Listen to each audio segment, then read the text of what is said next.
अस्सलाम वालेकुम एवरीवन, उम्मीद है आप सब खैरियत से होंगे। अच्छा जी, आज हमारा political science CSS PMS lecture series में वेस्टर्न पॉलिटिकल थॉट का लेक्चर नंबर 13 है। आज हम डिस्कस करने जा रहे हैं माओ ज़ेडोंग को। माओ ज़ेडोंग बेसिकली कौन थे? अगर चाइना का नाम आए तो माओ ज़ेडोंग का कंसेप्ट या फिर उसके के बारे में जो इंसान की जो अकल है वो बहुत दूर दूर तक जाती है। क्यों? क्योंकि माओ ज़ेडोंग ने चाइना के लिए जो किया वो कोई और ना ही पर्सनैलिटी ने किसी कंट्री में किया और ना ही कोई कर सकता है। अब माओ ज़ेडोंग की अगर हम बात करें, माओ ज़ेडोंग कौन थे? माओ ज़ेडोंग जो थे वो चाइना के एक रेवोल्यूशनिस्ट थे, ठीक है, और उनका इन्फ्लुएंस था वो चाइना में बहुत ज़्यादा है। जिस तरह पाकिस्तान के लिए कायदेज़म इम्पोर्टेंट है और इसके इंडिया के लिए गांधी साहब की बहुत ज़्यादा इंपॉर्टेंस है, इसी तरह चाइना में माओ ज़ेडोंग को बहुत ज़्यादा रीड किया जाता है, इसको बहुत ज़्यादा माना जाता है और इनकी जो थ्योरी थी, जो रेवोल्यूशन लेके आए, उसके लोग अभी तक उसके हामी हैं। तो अगर हम बात करें माओ ज़ेडोंग की, तो माओ ज़ेडोंग ये ज़्यादा अमीर फैमिली से बिलोंग नहीं करते थे। वो एक किसान के बेटे थे माओ ज़ेडोंग। होता क्या है कि ये अपनी तालीम हासिल करते हैं। तालीम हासिल करने के बाद ये एक लाइब्रेरी ज्वाइन करते हैं। लाइब्रेरी में एज ए लाइब्रेरियन वर्क करते हैं और फिर क्या करते हैं कि जब ये लाइब्रेरी में होते हैं वहाँ पे ये बहुत सारी बुक्स पढ़ते हैं, वेरियस टॉपिक्स पे बुक। जब ये लाइब्रेरी में होते हैं ऑब्वियसली इनकी बहुत सारी बुक्स पढ़ते हैं, तो वहाँ पे जब ये बुक्स का डीप एनालिसिस करते हैं तो उसी दौरान इनकी मुलाकात दो प्रोफेसर से होती है और जो दो प्रोफेसर्स होते हैं वो इसकी जो सोशलिस्टिक जो अप्रोच है या कम्युनिज़्म की जो थ्योरी है वो वहाँ से डेवलप होती है। फिर क्या होता है कि माओ ज़ेडोंग स्ट्रगल करते हैं, हार्ड स्ट्रगल करते हैं सोशलिज़म के लिए चाइना के अंदर। अगर हम बात करें चाइना की, तो चाइना बेसिकली इसकी तारीख बहुत पुरानी है। चाइना की तारीख बहुत ज़्यादा पुरानी है, लेकिन कभी भी चाइना का इस तरह से राइज़ नहीं हुआ जितना कि 19th सेंचुरी में हुआ, 1949 के बाद होता है। क्यों? क्योंकि चाइना उस वक्त सोशलिज़म को अडॉप्ट कर लेता है। चाइना इतने बैकवर्ड क्यों थे, वो क्यों दुनिया से पीछे थे, या फिर वो जुल्म बर्बरियत का शिकार क्यों थे? क्यों? क्योंकि ईस्ट इंडिया कंपनी जब सब कॉन्टिनेंट पे आई थी, जब इसकी डोमिनेंस हुई थी हर तरफ, तो ईस्ट इंडिया कंपनी को ख़तरा था चाइनीज़ से। तो उसने इन तमाम चाइनीज़ को एक नशे पे लगा दिया, जिसको अफ्यून जिसको हम बोलते हैं उर्दू में, और ओपियम इसको इंग्लिश में बोला जाता है। ओपियम का एक नशा था, उसका आदी बना दिया। पूरी चाइनीज़ कौम जो थी वो इस चीज़ का आदी बन गई। तो उसके बाद कुछ होता है, ये होता है कि इसकी इकॉनमी और तमाम के तमाम मामला जो हैं वो ख़राब होना शुरू हो जाते हैं। माओ ज़ेडोंग कहते हैं, remember a dog that barks is not cook well. Mao Zedong की वर्ड्स हैं, कहते हैं कि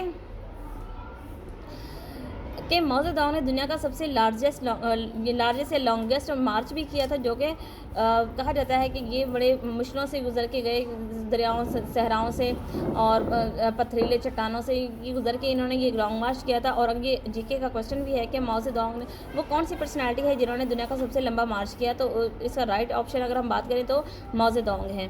फिर होता कुछ इस तरह से है कि ये चाइना को दोबारा से उस चाइना के राइज़ करते हैं, क्योंकि चाइना तो अब ज़ाहिर है ओपियम की शिकार हो जाती है। पूरे चाइनीज़ लोग जो होते हैं वो बिल्कुल बैकवर्डनेस की तरफ चले जाते हैं, उनकी इकॉनमी हर चीज़ कोलैप्स कर रही होती है। तो चाइनीज़ जो थे वो बिल्कुल दुनिया से पीछे रह चुके थे।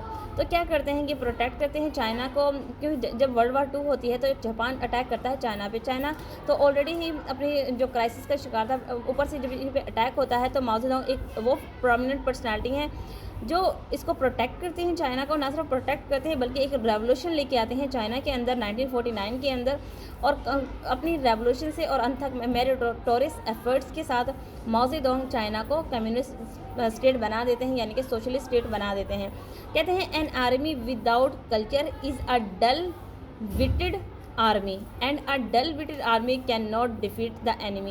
कहते हैं कि जब तक आप मेंटली तौर पे इंटेलेक्चुअल नहीं हो सकते, जब तक आपके वेल डेवलप आर्मी नहीं रखोगे, तब तक आप खुद कभी भी इस करंट सिनेरियो में या करंट सेंचुरी में कभी भी आप सर्वाइव नहीं कर सकते।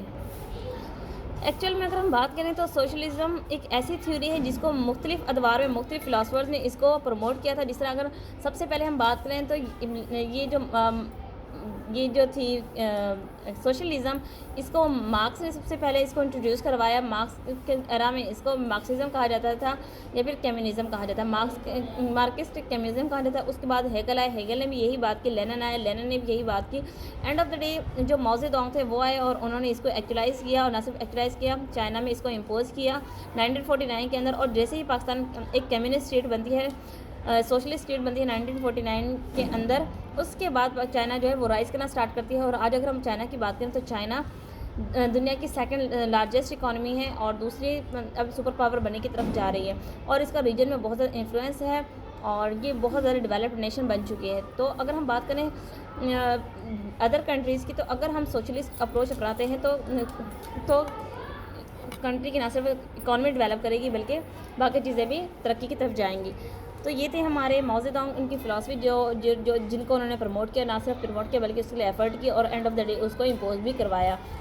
यही वजह है कि माओ ज़ेडुंग का ज़िक्र अगर हम चाइनीज़ उसके कंटेक्स्ट से करें तो सबसे ज़्यादा प्रोमिनेंट नाम माओ ज़ेडुंग का है। तो ये थे हमारे माओ ज़ेडुंग। उम्मीद है आपको चीज़ें समझ आ गई होंगे। नेक्स्ट वीडियो लेक्चर मिलेंगे नए टॉपिक के साथ। तब तक अपना ख्याल रखिएगा। जज़ाकल्लाह, अल्लाह हाफ़िज़।